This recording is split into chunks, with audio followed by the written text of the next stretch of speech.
यूहन्ना रचित सुसमाचार 4 अध्याय।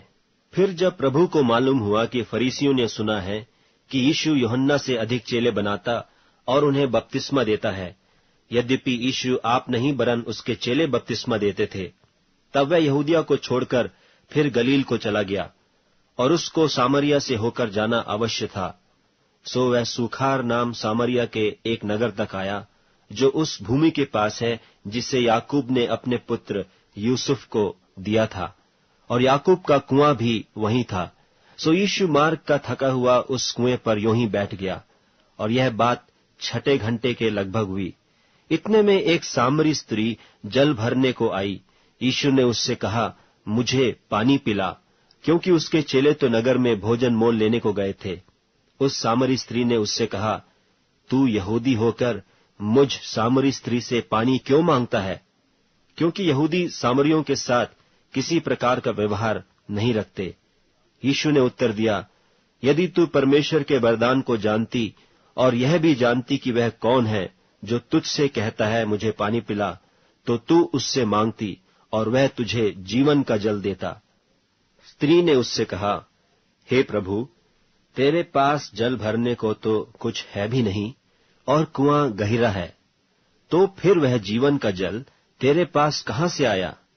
क्या तू हमारे पिता याकूब से बड़ा है, जिसने हमें यह कुआं दिया, और आप ही अपने संतान और अपने ढोरों समेत उसमें से पिया?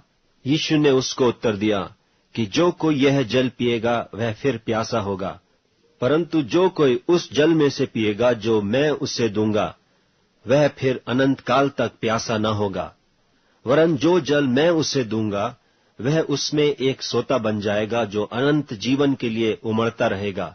स्त्री ने उससे कहा, हे प्रभु, वह जल मुझे दे, ताकि मैं प्यासी न हूं और न जल भरने को इतनी दूर आऊं।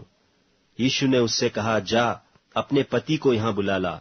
स्त्री ने उत्तर दिया कि मैं बिना पति की हूं। यीशु ने उससे कहा, तू ठीक कहती है कि मैं बिना पति की हूं, क्योंकि तू 5 पति कर चुकी है, और जिसके पास तू अब है वह भी तेरा पति नहीं। यह तूने सच कहा है। स्त्री ने उससे कहा, हे प्रभु, मुझे ज्ञात होता है कि तू भविष्यद्वक्ता है। हमारे बाप दादों ने इसी पहाड़ पर भजन किया, और तुम कहते हो कि वह जगह जहां भजन करना चाहिए यरूशलेम में है। यीशु ने उससे कहा, हे नारी, मेरी बात की प्रतीति कर कि वह समय आता है कि तुम न तो इस पहाड़ पर पिता का भजन करोगे, न यरूशलेम में। तुम जिसे नहीं जानते उसका भजन करते हो, और हम जिसे जानते हैं उसका भजन करते हैं, क्योंकि उद्धार यहूदियों में से है। परंतु वह समय आता है, वरन अब भी है, जिसमें सच्चे भक्त पिता का भजन आत्मा और सच्चाई से करेंगे, क्योंकि पिता अपने लिए ऐसे ही भजन करने वालों को ढूंढता है। परमेश्वर आत्मा है, और अवश्य है कि उसके भजन करने वाले आत्मा और सच्चाई से भजन करें। स्त्री ने उससे कहा, मैं जानती हूं कि मसीह जो क्रिस्तुस कहलाता है आने वाला है। जब वह आएगा तो हमें सब बातें बता देगा। यीशु ने उससे कहा, मैं जो तुझसे बोल रहा हूं वही हूं। इतने में उसके चेले आ गए और अचंभा करने लगे कि वह स्त्री से बातें कर रहा है।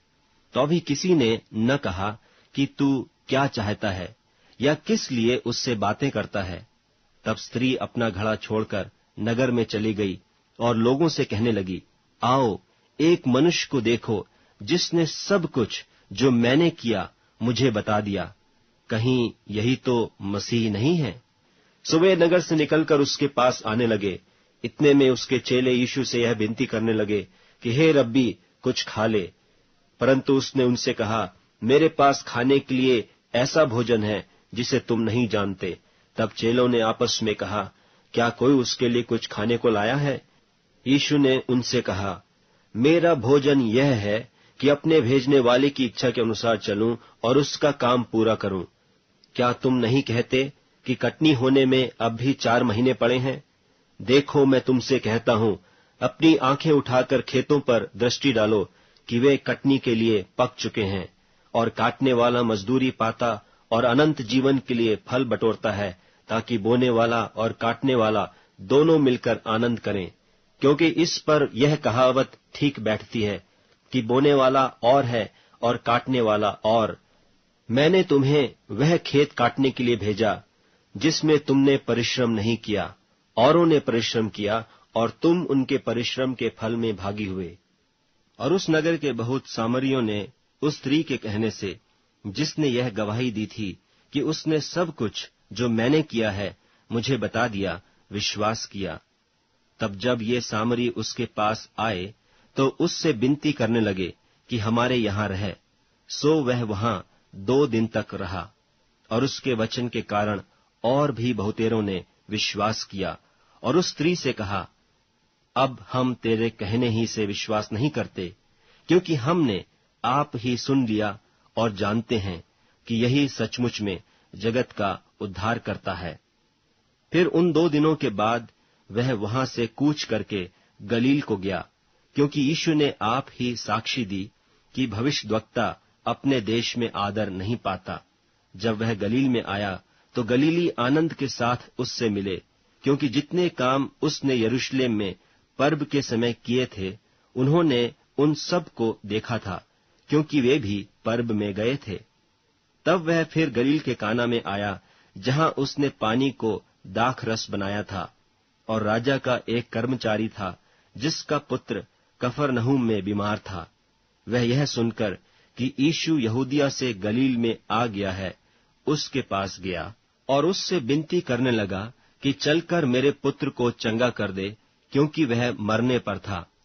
यीशु ने उससे कहा, जब तक तुम चिन्ह और अद्भुत काम न देखोगे तब तक कदापि विश्वास न करोगे। राजा के कर्मचारी ने उससे कहा, हे प्रभु, मेरे बालक की मृत्यु होने से पहले चल। यीशु ने उससे कहा, जा, तेरा पुत्र जीवित है। उस मनुष्य ने यीशु की कही हुई बात की प्रतीति की और चला गया। वह मार्ग में जा रहा था कि उसके दास उससे आ मिले और कहने लगे कि तेरा लड़का जीवित है। उसने उनसे पूछा कि किस घड़ी वह अच्छा होने लगा। उन्होंने उससे कहा, कल 7वें घंटे में उसका ज्वर उतर गया। तब पिता जान गया कि यह उसी घड़ी हुआ जिस घड़ी यीशु ने उससे कहा, तेरा पुत्र जीवित है, और उसने और उसके सारे घराने ने विश्वास किया। यह दूसरा आश्चर्य कर्म था जो यीशु ने यहूदिया से गलील में आकर दिखाया।